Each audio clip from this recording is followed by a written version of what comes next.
I need you to understand how painful this is. I need you to understand how painful it is. Guys. To be reminded every day that your race means nothing.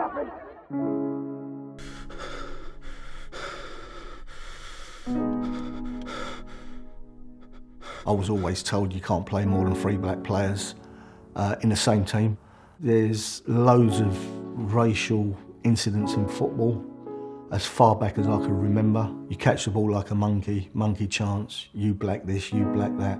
I think it's time now we started dealing with it properly. Under 12s football tournament in Northern Ireland, I got pushed into the crowd. As I've gone into the crowd, black this and black that, then there was a bit of spitting, swearing, and I went numb for a minute because I was thinking, did I really hear them say that?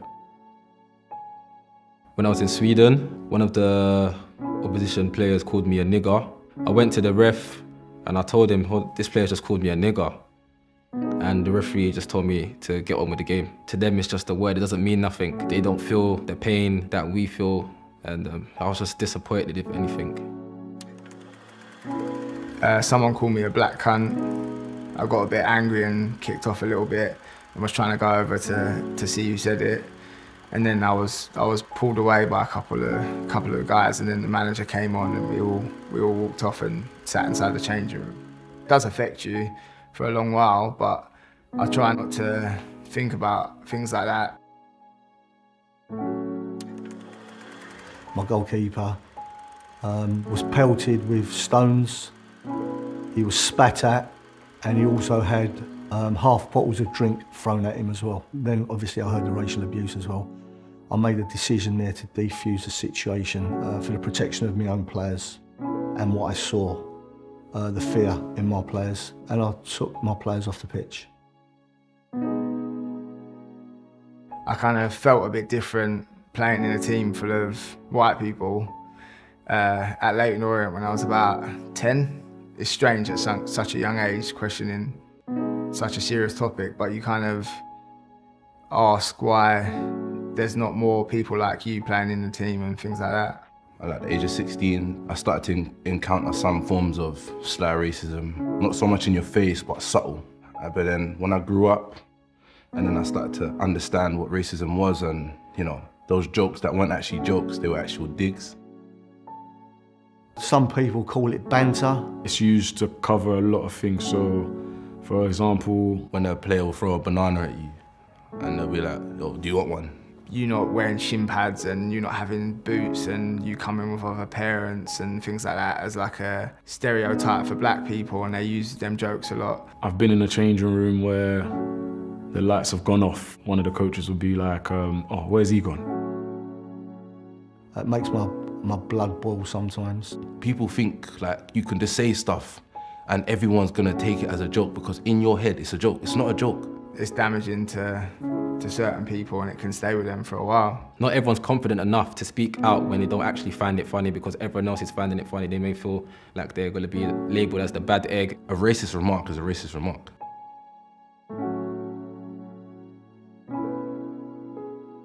I was always seen as a hothead, an aggressive player. The referees behaved with me a different way than they would to a white player. So I've experienced a lot of times where as soon as I scream or shout or appeal for something, I'm given a caution. But the referee would laugh and treat someone else differently. It was a different colour for me. People of different backgrounds were on the bench, and I know it sounds silly at like a young age, you think, oh, it's just football, blah, blah, blah, they're just not as good as... But like, the people that were on the bench knew that they were better than the people on the pitch, but it was mainly the white people that played. It's like, how do you look at someone and just determine like, you know, what you like? You just look at their skin and you've really got a picture in your head. It's stupid. It's stupidity more than anything, man. It's sad because the kind of person I am, I base judgment on how the individual is towards me, and I feel that for someone to write me off just because I'm a different colour to them. And I don't think just because of our race that we should have to almost like go into a shell and not speak out because you're afraid of repercussions maybe. When I witnessed my friends and teammates getting racially abused at football, it was disheartening. It was sad to see. And I don't think, especially as a white person, you don't realise how much it can affect someone.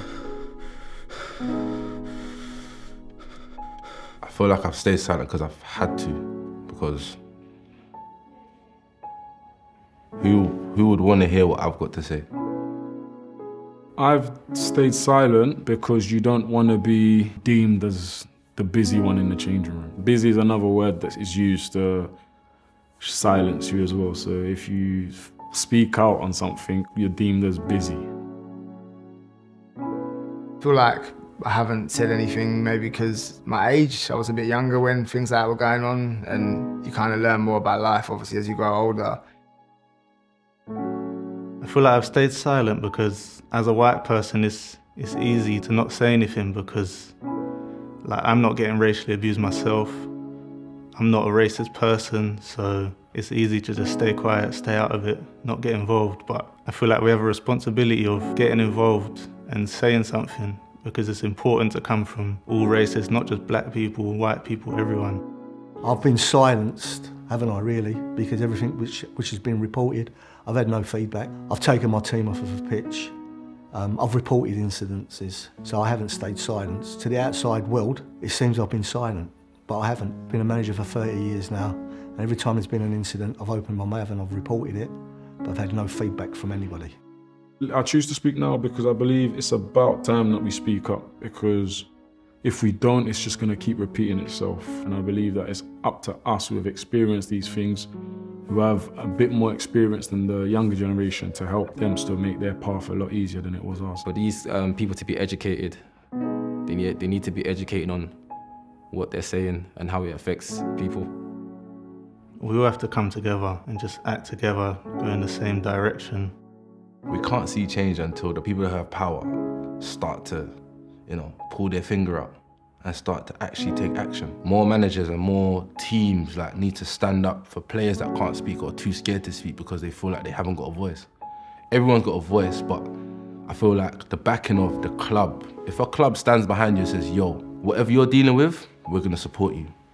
It will make players feel like, okay, cool, we're united in this.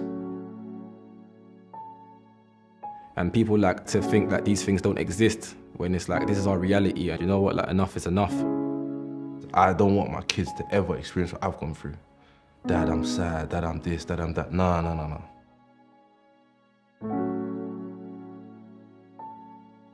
That's why it's time to speak up now.